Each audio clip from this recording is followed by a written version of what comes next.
Hello plus 2 class students. So in solid state, in the first chapter solid state, the next topic is close packed structures or you can say close packing in solids.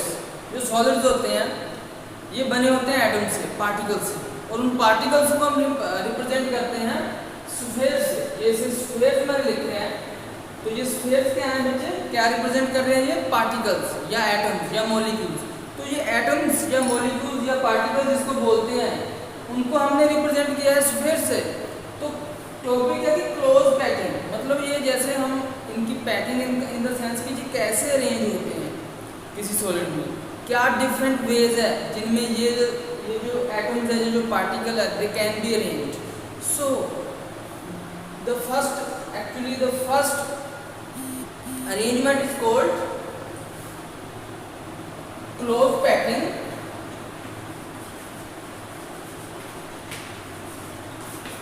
in one dimension.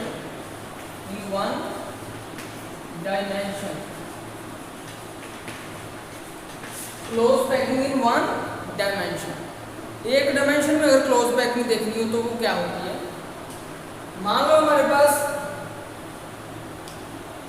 ये एक atom है, ये दूसरा atom है, ये तीसरा atom है, ये चौथा एटम है, ऐसे हमारे पास बहुत सारे एटम्स हैं। वन डायमेंशन का मतलब ये होता है कि ये एक ही दिशा में जाएंगे। एक ही वन डायमेंशन मीन्स ये एक ही ऐसे जैसे लाइन जाती है वैसे ही ये मूव करेंगे। तो वन डायमेंशन में अगर आप ध्यान से देखो तो जो एक एटम है या एक स्फीयर है वो कितने स्फीयर से जुड़ा है? दो स्फीयर से जुड़ा है। एक स्फीयर कितने स्फीयर से जुड़ा है? यहाँ एक इधर, टू स्फीयर से जुड़ा है। तो एक जो एटम है वो कितने और एटमों से एट ए टाइम जुड़ा है, लिंक्ड है, कनेक्टेड है, उसी को हम बोल देते हैं बच्चों coordination number. Coordination number, CN मतलब coordination number. Coordination number means the one atom linked with how many atoms, that number is called coordination number। तो ये जो है वन डायमेंशन की बात की हमने, लेकिन उसके बाद आ जाता है close packing in two dimension. Two dimension में क्लोज पैकिंग क्या होती है ये अभी अगला टॉपिक आ जाता है। टू डायमेंशन में बच्चे दो तरीके से क्लोज पैकिंग हो सकती है। एक तो ऐसा है कि जैसे ये एक एटम है, ये दूसरा है, ये तीसरा है। जैसे एक एटम है इसके बिल्कुल नीचे दूसरा एटम है, उसके बिल्कुल नीचे तीसरा है। इस तरह से इधर एलिमेंट जो हमारा एटम है ये स्फीयर है, इसके बिल्कुल नीचे, इसके बिल्कुल नीचे, ऐसे इनके बिल्कुल नीचे जो है दूसरे स्फीयर है। तो इसको अगर आप वन लाइन मानोगे, ये मान लो ए टाइप लाइन, इस लाइन को बोल देंगे, इस स्फीयर का जो एक अरेंजमेंट है, जो सीक्वेंस है, इसको बोल देंगे ए टाइप। तो ये दूसरे जो स्फीयर अरेंज किए हैं वो भी ए टाइप है, तीसरे भी ए टाइप है, इसको बोलते हैं ए टू डायमेंशनल क्लोज पैकिंग। तो ये हमारा ये दूसरा क्या पॉसिबिलिटी है टू डायमेंशन में? दूसरी ये है कि जो पहला है वो तो ए है, जो पहला है वो तो ए टाइप है, लेकिन जो दूसरा है वो बिल्कुल नीचे नहीं है। जो दूसरा स्फीयर है इसके बिल्कुल नीचे नहीं है, वो इस स्फीयर और इस स्फीयर के सेंटर में, ऐसे करके इन दोनों स्फीयर के सेंटर में है। ये मैंने हाथ से स्फीयर बनाया इसलिए इतने ज़्यादा राउंड नहीं बने, लेकिन फिर भी समझ में आ जाएगा आपको कि पहले में ये था कि ये भी ए टाइप थी, ये भी ए टाइप थी, ये लाइन भी, ये रो भी ए टाइप थी, ये रो भी ए टाइप है, ए पैकिंग। दूसरे में क्या है, ये ए टाइप है लेकिन ये दूसरी बी टाइप है, क्योंकि ये दूसरा बिल्कुल इसके नीचे नहीं है, इन दोनों के सेंटर में जा रहा है। और जो तीसरी हमने रो बनाई है वो फिर क्या आ जाएगी, ए टाइप, ये बिल्कुल उसके नीचे है। सो ये ए बी ऐसे करके इसको बोलते हैं a b close packing, a b. ये टू डायमेंशनल क्लोज पैकिंग ऐसे होती है, या तो ए क्लोज पैकिंग या होती है ए बी क्लोज पैकिंग। ये दो तरह की, इनके दो तरह से हमें रिजल्ट अलग अलग मिलेंगे। अगर आप इसमें देखो ए टाइप क्लोज पैकिंग में देखो तो जो एक स्फीयर है वो कितने और स्फीयर से जुड़ा है?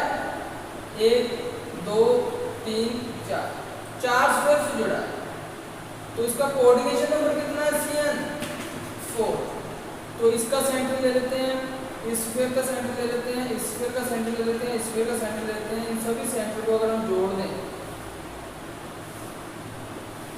जब इन सभी सेंटर को जोड़ दें तो एक स्फीयर बन जाता है। थोड़ा इतना राउंड नहीं इसमें जो है मैंने सर्कल बनाया जो, तो ये क्या बन जाता है, स्फीयर बन जाता है। ऐसी क्लोज पैकिंग को हम बोल देते हैं बच्चों स्फीयर क्लोज पैकिंग। इसका क्या नाम है बच्चों, ये वाली क्लोज पैकिंग को बोल देते हैं स्फीयर क्लोज पैकिंग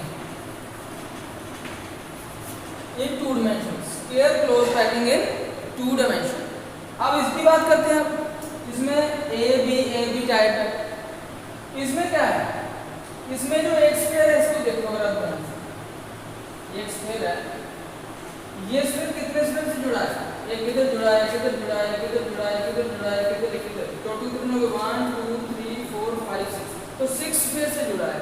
तो इसका कोऑर्डिनेशन नंबर क्या आ गया, CN 6। कोऑर्डिनेशन नंबर इसका क्या है 6, the number of sphere around it to which it is attached. One sphere attached to how many sphere directly, that is called coordination number. तो कितना आ गया इसका 6 आ गया। अब क्या है, अगर आप इस सभी के सेंटर को अगर आप जोड़ दो, जितने स्फीयर है इनके सेंटर को जोड़ दो, ऐसे करते हैं, ये जो एक हमारे पास शेप बन जाती है, तो ये क्या बन जाता है, हेक्सागोनल शेप बन जाती है। ये क्या शेप बन जाती है, हेक्सागोनल शेप बन जाती है। इसको बोलते हैं hexagonal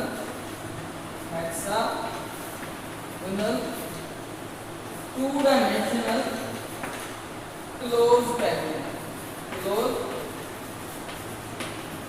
close packing, so hexagonal 2 dimensional close packing है बच्चों। तो और इनमें क्या फर्क है, आपने एक और देखना है इस क्लोज पैकिंग में, ये एक स्फीयर है, ये दूसरा स्फीयर है, तीसरा ये ऐसे भी नीचे है, लेकिन ये बीच में ये वाली जो स्पेस बच जाती है, ये खाली स्पेस है, ये एक होल बच जाता है, खाली स्पेस बच जाती है, इसको वॉइड्स कहते हैं। ये जो खाली स्पेस बचे हैं बीच में, पैकिंग करते करते कुछ खाली जगह बच गई है, इसको बोलते हैं वॉइड्स। इसी तरह से अगर आप इधर देखोगे तो यहाँ भी एक खाली स्पेस बचे हैं, ये खाली, तो ये भी ऐसे खाली, इनको क्या बोलते हैं वॉइड। लेकिन आप हेक्सागोनल क्लोज पैकिंग में देख सकते हो कि ये जो खाली जगह एक ट्रायंगुलर शेप है, जिसका एपेक्स है वो ऊपर है, और दूसरी जो ट्रायंगल बन रही है उसका जो एपेक्स है वो नीचे, तीसरी का ऊपर है, चौथी का नीचे है, इसका ऊपर है, इसका नीचे, इसका ऊपर है, इसका नीचे। तो ट्रायंगल जो बन रही है, तो ये क्या है, बीच में खाली जगह, इसको वॉइड्स बोलते हैं। तो ये भी आपको पता होना चाहिए। तो ये तो थी 2 डायमेंशन में क्लोज पैकिंग। आप करेंगे 3 डायमेंशन में क्लोज पैकिंग। आप क्या करेंगे बच्चों, क्लोज पैकिंग इन 3 डायमेंशन। 2 डायमेंशन में तो आपने देख ली, अब 3 डायमेंशन में क्या है वो देखिए। क्लोज पैकिंग 3 डायमेंशन में क्या करेंगे, ये फर्स्ट रो है, सेकंड रो है, ये 2 डायमेंशन में, ये 2 डायमेंशन में है। आप क्या करनी है, हमने 3 डायमेंशन मतलब अब सेकंड लेयर इनके ऊपर हमने जमा करनी है। कौन सी लेयर जमा करनी है बेटे, सेकंड लेयर। इस पे भी उस पे भी, ये जो है स्फीयर क्लोज पैकिंग है, ये स्फीयर क्लोज पैकिंग है। अगर इस स्फीयर क्लोज पैकिंग के ऊपर जो स्फीयर है, जैसे ये स्फीयर है, इसके ऊपर इधर स्फीयर रख दें, इसके ऊपर बिल्कुल जैसे ये ए टाइप है, इसी तरह से ए टाइप लाइन, ए टाइप लेयर को इधर बना दें, सेम इस पे स्फीयर इधर रख दें, सेम इस पे रख दें, सेम इस पे रख दें, जैसी इसकी पोजीशन हमारी डायरेक्शन में, इस पे भी हम क्या रख दें, स्फीयर रख दें। सो दिस इज कॉल्ड जो सेकंड लेयर है, जो क्लोज पैकिंग 3 डायमेंशन जो सेकंड लेयर है, सेकंड लेयर वो कौन सी रखनी है हमने, ए टाइप। स्क्वायर क्लोज पैकिंग में, स्क्वायर क्लोज पैकिंग में जो सेकंड लेयर है, अगर हमने ए टाइप रख दी तो बिल्कुल ऐसी ही लेयर जैसे ये एक इधर आ जाएगी, फिर इसके बाद इधर आ जाएगी, उसके बाद फोर्थ लेयर, जितनी मर्जी लेयर हम रखते जाओ, तो जो स्ट्रक्चर बनेगा उसको बोलेंगे क्यूबिक, सिंपल क्यूबिक स्ट्रक्चर। ये जो इससे स्ट्रक्चर बनेगा 3 डायमेंशन में, उसको बोलते हैं सिंपल क्यूबिक स्ट्रक्चर। तो नेक्स्ट जो बच्चे है हमारा वो है 3 dimensional close packing for 2 dimensional hexagonal close packing. So जैसे हमारी जो हेक्सागोनल क्लोज पैकिंग है, जो हेक्सागोनल, इसमें एक ए टाइप रो होती है, दूसरी बी टाइप रो होती है, तीसरी ए टाइप, ए बी ये रोज होती हैं 2 डायमेंशन में। अब 3 डायमेंशन में हमने एक नई लेयर बनानी है। वो जो नई लेयर है वो कैसे हमें लगानी है? सपोज ये जो एक वायर्ड क्रिएट हो गया, एक जो बीच में एम्प्टी स्पेस है, इसको सेंटर मान के हमने क्या करना है? सर्कल ऐसे ड्रॉ करना है, इसको सेंटर मान के। इसी तरह से जो नेक्स्ट हमारा सर्कल आएगा वो भी इसी तरह से हमारा आएगा। तो इसमें हमने क्या देखा कि हमारे पास जैसे ये 3 स्क्वायर है, 1 2 3, इसमें जो वाइड आ रही है, उस वाइड के ऊपर हमारा एक और स्क्वायर जो अगली लेयर का स्क्वायर है, नेक्स्ट लेयर का स्क्वायर है, वो आ रहा है। इस वाइड पे, इस वाइड पे, इस वाइड पे, इस वाइड पे, इस वाइड। अगली जो लेयर है 3 डायमेंशन में, ये तो थी 2 में, 2 एक्सिस थी, एक ये एक नीचे, ये लेयर नीचे थी। अब 3 डायमेंशन में मतलब एक और लेयर बनानी है। उस लेयर में क्या करेंगे? जो वाइड है, ये जो ट्रायंगुलर वाइड है, इसके ऊपर हम स्क्वायर रख रहे हैं। तो क्या होगा? ये जो 3 स्क्वायर है, इसके ऊपर जो एक स्क्वायर हम रख रहे हैं, ये जो 4 स्क्वायर हमने रखे हैं, इसमें ये जो हमारे पास वाइड बन रही है, इसको बोलते हैं टेट्राहेड्रल वाइड। टेट्राहेड्रल वाइड क्या है? ये भी टेट्राहेड्रल, ये भी टेट्राहेड्रल। टेट्राहेड्रल वाइड क्या होती है बच्चों? ये वो वाइड्स हैं जो 3 स्क्वायर और एक 4 स्क्वायर से मिलकर बनती है। जो आपने देख लिया, ऐसे डायग्राम आप बना के ला सकते हैं। इसमें कितने स्क्वायर से बनती है? ये 4 स्क्वायर से। उसके बाद एक होती है ऑक्टाहेड्रल वाइड। कौन सी वाइड होती है? Octahedral wide. ऑक्टाहेड्रल वाइड क्या होती है बच्चों? उसमें क्या होता है?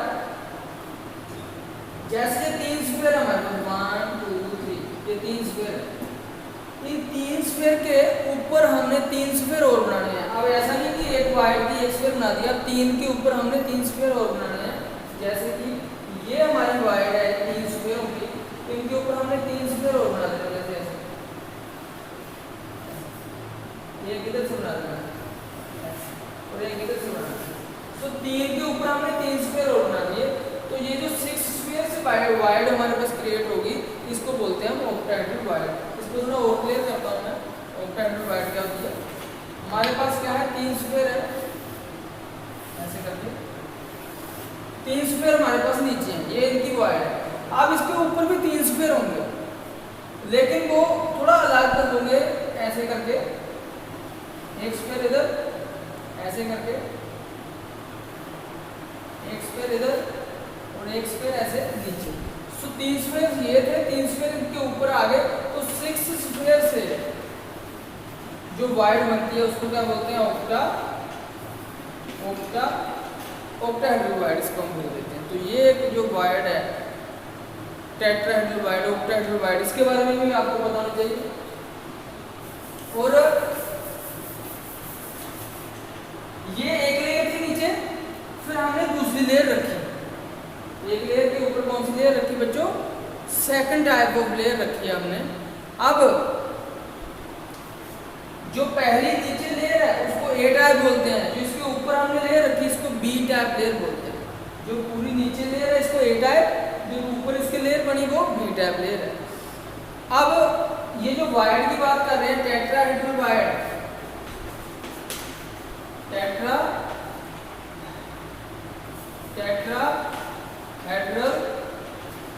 वाइड है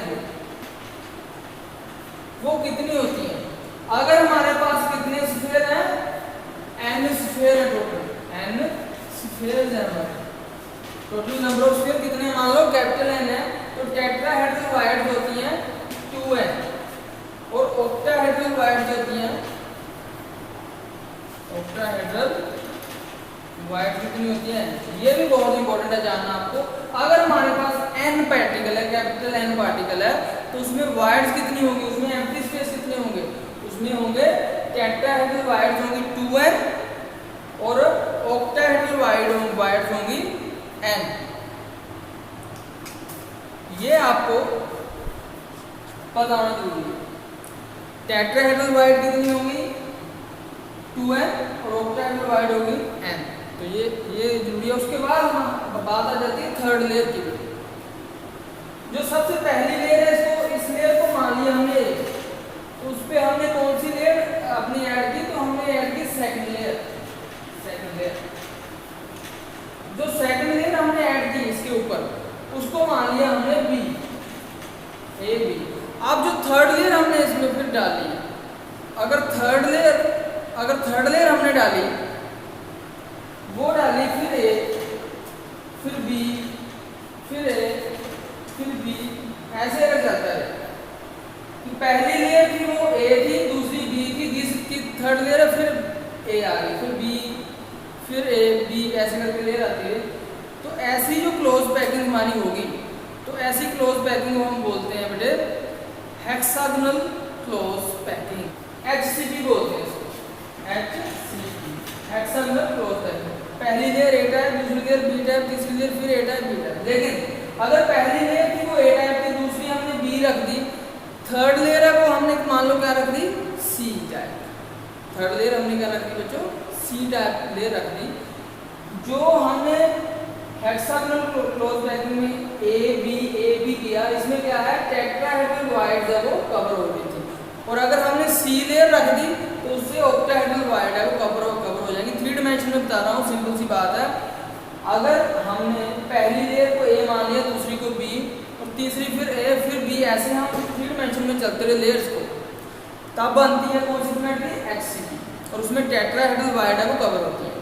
और अगर हमने पहली ए, दूसरी बी, तीसरी सी ले ली, थर्ड है वो क्या ले ली, सी, फिर ABC ऐसे करके हम 3 डायमेंशन में चलते रहे, तब कौन सी वाइड है वो कवर